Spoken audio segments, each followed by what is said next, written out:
ഇരിങ്ങാലക്കുട രൂപത social action ഫോറത്തിന്റെ നേതൃത്വത്തിൽ പ്രവർത്തിക്കുന്ന ഗ്രാമശ്രീ വനിതാ സംഘങ്ങളുടെ നേതൃസംഗമം 24 നടക്കും. രാവിലെ 10 മുതൽ വൈകിട്ട് 3 വരെ ഇരിങ്ങാലക്കുട സെന്റ് തോമസ് കത്തീഡ്രൽ ഹാളിൽ ചേരുന്ന നേതൃസംഗമത്തിൽ 1000-ലധികം ഭാരവാഹികൾ പങ്കെടുക്കും. നബാർഡ് ജില്ലാ ജനറൽ മാനേജർ PT ഉഷ നേതൃസംഗമം ഉദ്ഘാടനം ചെയ്യും. ഗ്രാമശ്രീ രൂപത പ്രതിനിധി ആനി ജോയ് അധ്യക്ഷത വഹിക്കും. മികച്ച സ്പെഷ്യൽ സ്കൂൾ അധ്യാപികയ്ക്കുള്ള അവാർഡ് നേടിയ ഇരിങ്ങാലക്കുട പ്രതീക്ഷാ ഭവനിലെ സിസ്റ്റർ ജോളി, ധീരതയ്ക്കുള്ള അവാർഡ് നേടിയ മാസ്റ്റർ ഗോഡ്വിൻ എന്നിവരെ ചടങ്ങിൽ ആദരിക്കും. മാസ്റ്റർ ഗോഡ്വിന്റെ വിദ്യാഭ്യാസത്തിനായി MCP എഡ്യൂക്കേഷൻ ചാരിറ്റബിൾ ട്രസ്റ്റ് നൽകുന്ന തുക MC പോൾ, ആനി പോൾ എന്നിവർ ചേർന്ന് സമ്മാനിക്കും. പരിപാടിയുടെ ഭാഗമായി നടത്തുന്ന പഠന ശിബിരത്തിൽ ജ്യോതി നാരായണൻ ക്ലാസ് എടുക്കും.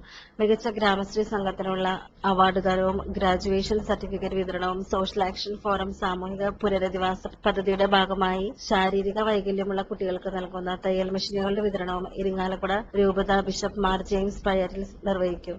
ഗ്രാമശ്രീ രൂപത പ്രതിനിധി ആനി ജോയ്, ഷൈനി ജോസ്, ഷേർലി ജോളി, റാഫി ജോൺസൺ എന്നിവർ വാർത്താസമ്മേളനത്തിൽ പരിപാടികൾ വിശദീകരിച്ചു.